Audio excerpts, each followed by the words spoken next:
प्रधानमंत्री नरेंद्र मोदी झारखंड में चुनावी सभा को संबोधित करेंगे। प्रधानमंत्री नरेंद्र मोदी आज झारखंड के चतरा जिले के सिमरिया में लोकसभा चुनाव 2024 को लेकर सभा को संबोधित करेंगे। सुरक्षा के पुख्ता इंतजाम किए गए हैं और भव्य मंच और पंडाल तैयार किए गए हैं। सभा स्थल पर पुलिस की सक्रियता है और भाजपा कार्यकर्ताओं का उत्साह देखने को मिल रहा है। पीएम मोदी के साथ प्रदेश के कई नेता भी मौजूद होंगे। अरविंद केजरीवाल ने तानाशाही के खिलाफ लड़ाई का ऐलान किया। सुप्रीम कोर्ट ने अंतरिम जमानत देने के बाद शुक्रवार को तिहाड़ जेल से रिहा हो गए सीएम अरविंद केजरीवाल। उन्होंने अपने समर्थकों को संबोधित किया और तानाशाही के खिलाफ लड़ाई जारी रखने का ऐलान किया। उन्होंने बताया कि उन्हें कल हनुमान मंदिर में जाकर बजरंग बली के दर्शन करने की योजना है, फिर एक प्रेस कॉन्फ्रेंस में संबोधित करेंगे। इस फैसले से आम आदमी पार्टी कार्यकर्ताओं में खुशी की लहर है, जो जेल के बाहर उनका स्वागत कर रहे हैं। ईडी पर आरोप लगाने के खिलाफ उनकी पार्टी ने भी आपत्ति जाहिर की है। राहुल गांधी ने कहा, पीएम मोदी मुझसे डिबेट नहीं करेंगे। राहुल गांधी ने पीएम मोदी को डिबेट के लिए न्योता दिया, लेकिन मोदी ने इसे ठुकरा दिया। उन्होंने कहा कि वह किसी भी मंच पर जनता के मुद्दों पर डिबेट करने के लिए तैयार हैं, लेकिन मोदी इसे नहीं करेंगे। सुप्रीम कोर्ट और हाई कोर्ट के पूर्व जजों की ओर से निमंत्रण को गांधी ने स्वीकार किया, लेकिन मोदी ने नहीं। गांधी ने दावा किया कि उत्तर प्रदेश में उनके गठबंधन को 50 सीटों से कम नहीं मिलेंगी। झारखंड में बदलते मौसम का अंदाज 15 मई तक कैसा रहेगा मौसम। झारखंड में मौसम के बदलाव के चलते आज तक कई इलाकों में बारिश हो रही है। 15 मई तक का मौसम भी बदला रह सकता है, जिसमें रुक रुक कर बारिश की संभावना है। तापमान भी सामान्य से कम रह सकता है। आज के संभावित तापमान में कुछ जिलों में अधिकतम 33 डिग्री और न्यूनतम 22 डिग्री हो सकता है। यहाँ वह 34 डिग्री तक पहुंच सकता है। पूर्वी और पश्चिमी सिंहभूम, सिमडेगा और सरायकेला में तापमान 37 डिग्री तक पहुंच सकता है। लोकसभा चुनाव 2024 का आज से प्रचार प्रसार थम जाएगा। आज शाम 6 बजे लोकसभा चुनावी प्रचार थम जाएगा। यहां प्रत्याशियों के भाग्य का फैसला होगा। चुनावी सरगर्मी उत्साह से भरी है, जब मतदाता अपने अधिकार का प्रयोग करेंगे। विशेष रूप से मोबाइल और कॉर्डलेस का उपयोग पर प्रतिबंध है। प्रशासन ने निर्वाचन आयोग के आदेशों को माना है। प्रचार प्रसार 11 मई शाम 6 बजे तक होगा। फिर प्रत्याशियों को घर घर संपर्क करने का मौका होगा।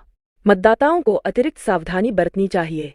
इस बार मतदाता पर्ची पर मतदाताओं के फोटो नहीं होंगे। उन्हें अपना परिचय पत्र साथ लेकर जाना होगा। दिल्ली एनसीआर में आज भी बरसेंगे बादल, मौसम विभाग ने जारी किया येलो अलर्ट। आज दिल्ली एनसीआर में बारिश के साथ हल्की आंधी के बाद मौसम सुहावना हो गया है। मौसम विभाग ने उत्तराखंड, तमिलनाडु और राजस्थान के लिए बारिश का येलो अलर्ट जारी किया है। आगामी 3 घंटों में इन राज्यों में बारिश की संभावना है। साथ ही दक्षिणी पंजाब, हरियाणा, दिल्ली, पश्चिम उत्तर प्रदेश, मेघालय, दक्षिण पूर्व अरुणाचल प्रदेश, दक्षिण पूर्व असम, मणिपुर, दक्षिण आंतरिक कर्नाटक और केरल में भी गरज और बिजली के साथ हल्की बारिश की उम्मीद है। इसके साथ ही गुजरात में 14 मई तक गर्मी रहने की संभावना है। बृजभूषण शरण सिंह को महिला पहलवानों के यौन शोषण के आरोप। बीजेपी नेता और सांसद बृजभूषण शरण सिंह के खिलाफ महिला पहलवानों के यौन शोषण के आरोपों के बाद दिल्ली की राउज एवेन्यू कोर्ट ने आज उनके खिलाफ आरोप तय किए हैं। इसके चलते अब उनके खिलाफ ट्रायल चलाया जाएगा। उनके बेटे को बीजेपी ने टिकट दिया है और वे कैसरगंज लोकसभा सीट से प्रत्याशी बने हैं। इस मामले में धारा 354 और 354A के तहत आरोप तय किए गए हैं। राउज एवेन्यू कोर्ट ने बृजभूषण को छठे पहलवान द्वारा लगाए गए आरोपों से बरी कर दिया है। हिंदू मुस्लिम और जनसंख्या क्या है राजनीतिक उलझने। कांग्रेस नेता राशिद अल्वी ने प्रधानमंत्री की आर्थिक सलाहकार परिषद द्वारा जारी जनसंख्या रिपोर्ट पर सवाल उठाते हुए कहा कि अगर जनसंख्या की इतनी ही चिंता थी तो कानून क्यों नहीं बनाया गया। उन्होंने इसे हिंदू मुस्लिम मुद्दा बताया और कहा कि गरीब लोगों की ज्यादा संख्या का मुद्दा है, न कि धर्म का। रिपोर्ट में दिखाया गया है कि भारत में हिंदू आबादी में कमी हुई है, जबकि मुस्लिमों की आबादी में बढ़ोतरी हुई है। अखिलेश यादव का दावा, कानपुर को कामपुर बनाना हमारी प्राथमिकता। कानपुर में इंडिया गठबंधन के प्रत्याशी आलोक मिश्रा के समर्थन में राजकीय इंटर कॉलेज में चुनावी जनसभा आयोजित की गई। राहुल गांधी और अखिलेश यादव ने भाजपा पर निशाना साधा। अखिलेश यादव ने कहा कि कानपुर को कामपुर बनाना हमारा लक्ष्य है, सबको काम हमारी प्राथमिकता। विधायक मोहम्मद हसन रूमी ने कहा कि ये चुनाव लोकतंत्र बचाने के लिए है।